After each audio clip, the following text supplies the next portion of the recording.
Greetings muri Zimbabwe, tinokutsigirai zvekare tichikupai maupdates manyowani zuva nezuva. Naizvozvo nyaya ndiri ndakakubatirira nyaya iri kupisa mastreets esocial media ese.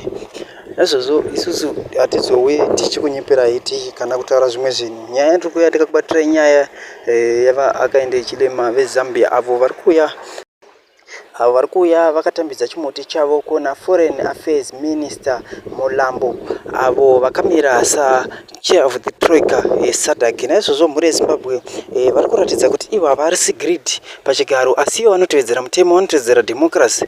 Tarirai muone kuti last time vakatora opposition leader weMMD vanova Dr. Nevers Mumba, vakavati vauye vamirire chigaro icho chimwe chete. Apa kuchauya kwaya minister amirira futi chigaro chimwe chete ichocho zvisingakwanisi kuitwa nebato reZANU-PF. Apa bato reZANU-PF raratidzwa kuti iro harisi chinhu navakaenda chirema. Naizvozvo mhuri yeZimbabwe tinokutendai nekuona kwamunoita mavhidhiyozi edu zuva nezuva.